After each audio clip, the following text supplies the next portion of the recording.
askanu Sénégal tamit noonu c'est lañ ko vrai. namee woon waaye ñu nit dañ koy jaajëfal ci privilège bi nga xamante ni jox nga ñu ko tey pour que ñu mën a séq ak yow waxtaan sénégalais yi mën la gisaat à travers fii nga xamante ni mooy VIP People TV kon mbégteeg bànneex rek lañ ci yam rax ci dolli man mi nga xamante ni mën naa ne je suis un wadiste de cœur du nag du ma politicien mais je suis un wadiste de cœur dafa yàgg nekk ci sama xol ma yàgg ko bëgg nga nekkoon ministre am aussi ma amoon cofeel am gis-gis ci yow ci ni nga doon taxawee en tant que jigéen pour le Sénégal tey si l'occasion nous présente ñu war a toog en 2025 damay naan ni que plaisir la fierté la pour man ba tey dañuy dugg ci waxtaan bi rek tey jii lu war a tax tey jii ñu invité la suñu plateau da nga jiite ay bànqaas yu am solo tey suñu nee ministre des Sénégalais de l'extérieur maanaam mooy ñi nga xamante ni ñi ngi yeewu bitim réew nga jiite fi li nga xamante ni mooy ministère du tourisme et de l'artisanat bokk ci li nga xamante ni maanaam da ngeen di jaay destination Sénégal ci bitim réew pour que investisseurs yi bailleurs yi mën a ñëw su suñu Sénégal mën fi investir ñu gis jamono ji suñu premier ministre ginnaaw bi ñu amee troisième alternance en 2024 muy le 24 mars 2024 le président Bassirou Diomaye Faye bu mu nekkee ci bopp réewu Sénégal dafa tabb premier ministre muy leaderu parti Pastef ñu gis ko mu amal ñetti voyage yoo xamante ni bitim réew bi ci njëkk gis nañ ko mu dem Chine bi ci topp ñu gis ko mu dem Turquie beneen bi mu dem Émirats arabes tey en tant que ancien ministre parce que nee nañu parcours ak discours bokkul am nga expertise xam nga terrain bi am nga parcours bi tey ban jàngat nga ñuy defal ci ñetti voyage yooyu nga xamante ni def na ko mu war a jouer suñu wàllu diplomatie war a jouer suñu wàllu coopération bilatérale jëm ci lépp loo xamante ni dafay ñoŋal suñu koom-koom. waaw d'accord donc c'est vrai que y a eu une troisième alternance boo xam ne moo indi le régime Pastef loolu day wane ni on a une démocratie exemplaire di wane ni président de la République yi fi succédé yépp ku nekk dugal nga sa loxo ci réew mi ci pànc ba nga mënee pour alternance pour démocratie bi demeurer institution yi demeurer ñu tabax réew mi teg ko ci maanaam la rampe du développement loolu nag dañ ciy jaajëfal bu baax sunu chef d'État yi rendre leen hommage notamment le président Abdoulaye Wade c'est l'homme qui a pratiquement déclenché la première alternance ba alternance boobu jural ñu vraiment une démocratie saluée à travers le monde ba pare mu nekk donc nit koo xam ne c'est l'homme des grands chantiers kon yaakaar naa alternance bu am njariñ la également la deuxième alternance incarnée par le président Macky Sall mu continuer ci yoon bi nga xam ne rek moom le président Abdoulaye Wade def mu am nag un régime Pastef bu jóg ni li fi amoon système yi fi nekkoon yépp dafa nekkoon système yoo xam ni baaxul dañ leen a war a fusiller tous les chefs d'État qui se sont succédés n'ont rien fait dans ce pays ñoom dañuy indi système bu bees te ñooñu dañu mériter ñu fusiller leen mu jur nag ñu présenter aux Sénégalais un projet de société ñu def seen campagne yàlla dogal ñu gagné parce que Sénégalais yi 54% ont adhéré à ce projet de société léegi nag ñu ngi ci la mise en œuvre la mise en œuvre bi ñu egsee ak léegi gis nañ ni vraiment le pays est à l'arrêt sur le plan économique bon li parce que olof nee na balaa nga nee naam da nga fay nekk bon alors projet bi sénégalais yi adhéré cotiser nañu surtout les sénégalais de l'extérieur def ci seen xel def ci seen xalaat def ci seen doole def ci seen lépp pour que projet bi le président du PASTEF que j'appelle Ibra Italien ñëw egsi au pouvoir waa léegi nag sénégalais yi ñi ngi xaar résultat bon le résultat c'est quoi le premier acte xam nga le président Ibra Italien li tax ma tuddee ko Ibra Italien parce que dafa collé ak personnage yu Ibra Italien dafa ñëw présenter aux Sénégalais un projet boo xam ni kenn xamul lu ne ci biir projet ba généralement quand booy demander sax waa Pastef lan mooy projet bi ñu ne demal ci livre solution bi ñoom sax mënuñu la wax lan mooy projet bi il a vendu du vent les Sénégalais ont acheté du vent léegi nag bi mu ñëwee ba egsi léegi xam nga état du jàng kese mooy tax nga gouverner jàng benn pànc la ci état mais ci say jumtuwaay. mais lii tax nga gouverner c'est le capital d'expérience. Le capital d'expérience. tey bi nga xamee ni ñoom egsi nañu la première chose bi ñu def concernant déjà la diaspora. Parce que cette diaspora qui est dynamique, cette diaspora qui est organisée, cette diaspora qui joue un grand rôle dans le développement socio-économique de notre pays, nga xam ni tey boo xaymaa transfert yi nga xam ni moom transfert boo xam ni di am na traçabilité bi nga xam ni moom la diaspora bi di indi Sénégal c'est 2000 milliards par année. Comme cette diaspora là c'est sûr que ñi ngi jouer un rôle déjà boole nañ leen def leen ay députés. Maintenant cette diaspora il faut en faire un véritable partenaire de développement. Bon mais li ñu seetlu mooy d'abord sa dernière sortie bi mu def Italie bon bi mu def Dubaï. Émirats gisuñu lu am solo lu mu fa signé. gisuñu benn accord bilatéral boo xamante ne am na solo. parce que loolu yëpp boo ko gisee parce que munoo jóg rek ne saraax ci dëkk. y a une préparation y a un lobbying y a plein de choses loolu nag lañ manqué le capital d'expérience. dañu yaakaar ne rek da nga war a jël avion bi dem seeti ay nit ñu recevoir la léeg-léeg sax tu es mal reçu. dans certains pays bon. gis nañ ko également mu dem Chine di incliné wu ci Mao et cetera bon tout ça vraiment ça montre son benn genre incompétence. Il est à la recherche d'une solution parce que la solution qu'il avait proposée aux Sénégalais son livre solution malheureusement il l'a perdu entre-temps. Maintenant il est à la recherche d'une solution. Maintenant cette diaspora qui est dynamique. Cette diaspora bi nga xam ni ñi ngi indi 2000 milliards mais 2000 milliards yooyu ñuy indi boo ko xaymaa ci dépense quotidienne la jëm. te famille yu bari tey sénégalais de l'extérieur yi ñoo lay dundal. te ay jàmbaar lañu ca fa ñu nekk. te diaspora boobu dëkk boo mën a dem tey par exemple boo demee Italie. les sénégalais de l'extérieur travaillent sont des marchands ambulants en général. Ils travaillent dans le commerce, ils travaillent dans les bars, ils travaillent dans les entreprises. Donc c'est une immigration un peu informelle. Nga dem en France où on compte peut-être 190 000 Sénégalais. Nga dem en France c'est une immigration plus structurée et plus intellectuelle où tu peux trouver des Sénégalais chefs d'entreprise. Nga dem aux États-Unis c'est melting pot. Alors léegi nag yow su ñooñu bu ñu mobiliser woo massivement. ñëw voter la mais ils n'attendent pas encore nga déplacer ay milliers de Sénégalais ñiy jóge France en bus ñi en avion te lépp ci xaalisu Sénégal nga ko def. maanaam da ngay jël alalu réew mi di dem di tukki di uti solution boo xamante ne yow yaa ngi ko diggoon Sénégalais yi te amoo ko te tukki yi ngay def amul benn njariñ. amul benn impact. Sur le plan du développement économique et social. gisuñu accord boo signé au niveau de la Chine gisuñu xanaa ngay rencontrer ay hommes d'affaires ak yooyu gisuñu également ay accords yoo signé au niveau de Dubaï mais nga teeree ji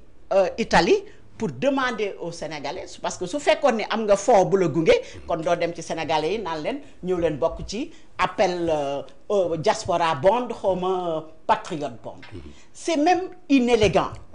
C'est même irrespectueux. xam nga tey su fekkee ni diaspora bi yow dañ la jàppale. mobiliser wu sonn ci yow jël seen alal def ko ci yow premier gouvernement de l'alternance. yow gouvernement bi nga njëkk a def. tu sais quand tu crées un gouvernement. war nañ ci am lecture. gouvernement bu juddu rek dañ cee war a lire. mais gouvernement bi Sonko njëkk Ibra italien njëkk a créé. dégg nga mais y a pas le ministère des Sénégalais de l'extérieur. loolu mooy njëkk a wane ni man joxuma leen cër awma ci yéen respect. bi mu demee ba jaaxle parce que réew mi dinañ ci ñëwaat sur le plan économique. bu mu demee ba jaaxle mu dajale Sénégalais yëpp là 2 objectifs la ci am. benn objectif bi mooy man ba léegi nit ñi dañ maa bëgg pour wane que am na force politique bu mu mën a defee pression ci kaw président de la République bi mu joxoñ pour wane am bain de foule pour et là il a pris l'argent du contribuable sénégalais jël alalu réew mi jël xaalis bi fayee ko ay hôtel jël ay jet privé ko pour koo xam ni nee nga il y a quelques mois présenté nga un plan de redressement alors que sénégalais de l'extérieur yi nga ne leen ñëw leen li ngeen am mu néew mu bëri ngeen boole ko ci appel diaspora bond xam nga buñ la falee sénégalais yi dañuy xaar ci yow ay solution ñun boo ñëwee xanaa di nga leen déglu parce que sénégalais de l'extérieur yi bien vrai que ñi ngi góorgóorlu ñi ngi jàpp mais dañu am ay jafe-jafe man bi ma nekkee ministre des sénégalais de l'extérieur président Wade daf ma ne damaa bëgg diaspora bi mu nekk un partenaire au développement de ce pays léegi nag il faut créer un fonds d'investissement ma créer le FAISE le fonds d'appui aux sénégalais de l'étranger ma créé waat la direction de l'investissement des sénégalais de l'étranger ma créé waat la direction de l'habitat des sénégalais de l'étranger parce que sénégalais bu nekk bitim réew di góorgóorlu li ko njëkk a itteel d'abord c'est pas ay diaspora bond ou eurobond d'abord bi ma élaborer la lettre de politique sectorielle du ministère dañu def ministère bi dafa war a góorgóorlu ci protéger nos compatriotes l'État a le devoir de protéger sénégalais bu nekk ak fu mu mën a doon rawatina sénégalais yi nekk bitim réew sénégalais yi nekk bitim réew am nañ jafe-jafe pour am passeport am nañ jafe-jafe pour sécurité sociale am nañ jafe-jafe pour retraite am nañ jafe-jafe pour mën a ñëw Sénégal investir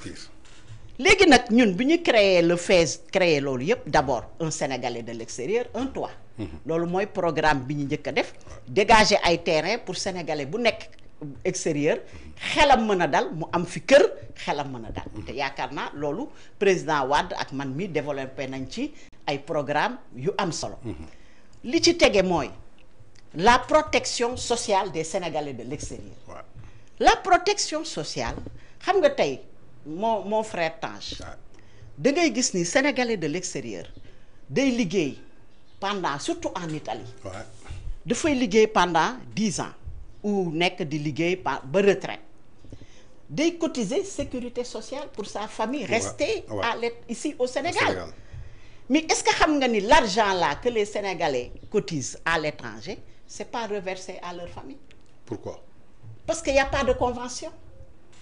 xam nga tey dafa war a am une convention entre l'État italien et l'État am nañ ko ak France mais amuñu ko ak Italie amuñu ko ak dëkk yu bari alors que tey suñu compatriotes yi dañuy liggéey di verser cotisation pour leur famille et cet argent-là est repris par les gouvernements ba dëkk ya ñu nekk kon urgence bi tey mooy la protection comme la lettre de sectorielle nga fexe ba sénégalais yi di liggéey di cotiser ñuy mën a ñu def ay convention avec le gouvernement italien le gouvernement espagnol le gouvernement américain ba nga xam ni yow miy liggéey te sa famille nekkul ak yow bu sa famille bi nekk fii au Sénégal dinañ ko mën a jël en charge deuxièmement le Sénégalais de l'extérieur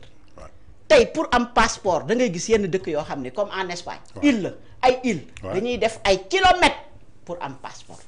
loolu moom gis naa ko j'étais à Kourounia gis ñoo xam dañuy soxla passeport dañuy jël rendez-vous pendant presque ay 2-3 mois am benn waay boo xamante ni mooy jël otoom parfois dajale ci 4 wala 5 personnes xëy 6 heures du matin yóbbu leen ñu rang parfois suñu amul du ñu am fu ñu fanaan et souvent ce passeport là boo ko amul tu peux perdre ta carte de séjour yaa ngi dégg kon urgence bi nga xam ni moom lañ doon xaar ci régime bi à l'endroit des Sénégalais de l'extérieur c'est d'appliquer d'abord la protection de nos compatriotes à l'étranger la retraite tey di ngay gis ku liggéey ba peut-être yàlla moom ko mu cotiser retraite y a pas de suivi donc le droit des Sénégalais de l'extérieur kenn suivre ko nga gis koo xam ni daf fi bàyyee ko xam nga qu'est-ce que les Sénégalais de l'extérieur vont faire dañuy def ay quête pour indi la yaa ngi dégg te tey aujourd'hui un État boo xam ni yaa ngi prôné souveraineté. nee nga da nga bëgg Sénégal am indépendance am souveraineté. économique mais li ci jëkk souveraineté mënul am te déjà protéger woo tes compatriotes. ba pare deux defoo des politiques d'investissement. parce que investissement mooy indi souveraineté. léegi nag comme moom loolu yëpp toppatoowu ko parce que ce qui l'intéresse a priori c'est d'abord le bain de foule. loolu rekk a ko ñor même si ça peut coûter des milliards malgré les contraintes budgétaires yi Sénégal nekk malgré le déficit budgétaire du Sénégal nekk mais on peut quand même lui il peut se permettre de prendre des milliards de déplacer des gens de faire un show à Milan pour dire à nos compatriotes juste donnez-moi de l'argent mais lui qu'est-ce qu'il fait pour nos compatriotes qui se sont battus pendant des années et des années jël seen alal def ko ci pour un soi-disant projet un fameux projet tey sénégalais yooyu tey su fekkee da nga bëgg a souveraineté da nga leen di def partenaire comme le FAISE quand je l'avais créé dama bëggoon FAISE migrer en banque des Sénégalais de l'extérieur xam nga nit soo xamul xam nga maa ngi lay wax léegi ne la ñii dañoo xamul et puis un médecin bu nekk ci hôpital te mënul faj bonsoir les dégâts vont s'accumuler et aujourd'hui ce nouveau régime Pastef en réalité dañoo egsi de manière hasardeuse jaay benn projet jaay du vent mettre en exergue l'image de leur leader boo ko xoolee toujours mi ngi mettre en exergue son image pour montrer que c'est un homme d'État alors qu'il est loin d'un homme d'État yaa ngi dégg léegi nag manque d'expérience boobu manque de capital d'expérience boobu mooy feeñ léegi manque de capital d'expérience boobu moo tax day jékki-jékki rek dajale benn affaire rek daal di woote pour ñëw leen ngeen indi seen xaalis ngeen natt après ñu mën leen a kii mais mon frère Tange tout le monde sait que depuis 2024 l'avènement de cette alternance mais le Sénégal traverse une crise économique sans précédent léegi crise économique yow déjà la dette intérieure ñi nga ameel bor ci biir réew mi mënoo leen a fayoo leen ngay dem bitim réew ñooñu nga xam ni ba ñuy dem yóbbuwoo leen dañu dem pour suqali seeni njaboot la ñu am as néew nga ne leen ñëw leen ngeen cotiser ma ko pour ma mën a def un redressement économique quand même il faut quand même kii ñu arrêté ko. d'accord madame la ministre dañuy wax léegi nga wax lu am solo jëmale ko ci wàllu institution wax voyage tey naka lañ koy programmer mais jàpp nga ni que tey jii maanaam le chef du gouvernement comme ni nga ko jàppee yow Ibra italien nga ko jàppee. Ibra italien en démocratie tey mën nañu jàpp ni que ce sont les Sénégalais à la majorité 58,28% ñoom ñoo choisir dénk leen réew mi. muy réew boo xamante ni tey jii ça a été hérité de Abdoulaye Wade hérité de Macky Sall am fu ngeen ko teg tey nga wax fi loo xamante ni xam-xam la di expérience ñu gis un premier ministre qui descend directement en Italie sans invitation boo xamante ni bu officiel la ku nekk xam na ni protocole naka lay doxee mais da nga dem pour rencontrer la diaspora pour présenter un plan de redressement économique wax nga ko léegi le cas de FAISE la diaspora qui mobilisait presque plus de 2000 à 2300 milliards mu koy dugal ci sa économie tey amoo dara loo leen taxawoo mais tey lan moo ciy responsabilité les Sénégalais par rapport à ce choix. xam nga li ma la wax au départ nous avons dañoo am population boo xam ne 70% jeunes dégg nga ils ont moins de 40 ans. Ibra italien dafa góorgóorlu ba jël population jeunesse boobu gëmloo leen boppam. gëmloowu leen réew mi de. moom son patriotisme mooy ñëw leen ngeen gëm ma. alors que le patriotisme mooy gëm leen seen réew. bëgg leen seen réew liggéey leen pour suñu réew avancer. léegi bu mu mettre en valeur boppam. dafa tabax un appareil. un appareil boo xam ne appareil politique la ba pare nag tabax un appareil de com. nii la jëlee réew mi donc li mu tabaxee l'appareil de com il a tout bâti que sur du vent. le vent. maanaam moom c'est vrai que jàng na ENAR la génne loolu dëgg la mais ENAM sax dañ ciy def entre guillemets du dëgg mais jàng dafa tëb ay étapes musoo diriger il n'a jamais été directeur ni son président n'a jamais été chef de service mais loolu c'est une situation atypique Sénégal musuñu am un dirigeant qui n'a jamais été ministre au préalable musul am et ministre boobu da lay permettre nga xam état nu muy doxee. nga xam nga am un capital d'expérience tey les sénégalais ñi nga xam ni ñoo dem mu jaay leen vent boobu ba ñu jënd ko mais un an après c'est quoi le résultat mooy c'est le regret le réccu national. parce que sénégalais bu nekk bi mu ñëwee li mu njëkk a def. xam nga tey li mu njëkk a def mooy les assises judiciaires. Ouais. Les assises judiciaires mais ana conclusion assises judiciaires. On attend jusqu'à présent. Rien. C'est-à-dire gouvernement dafa am action, il y a le temps du discours, le temps des rencontres et des suivis. Il faut que yow rencontre boo def mu am suivi, un monitoring. Mais yow loo wax tey bu subaa fàtte nga la nga waxoon.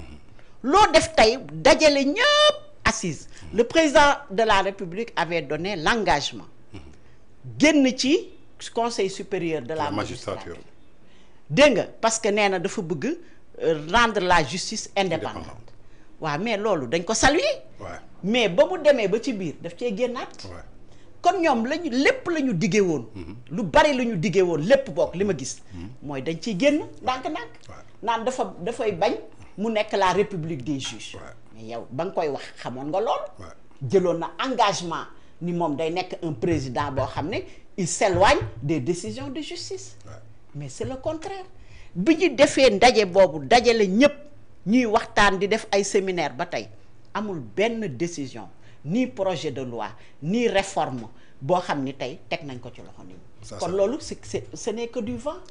tey da ngay gis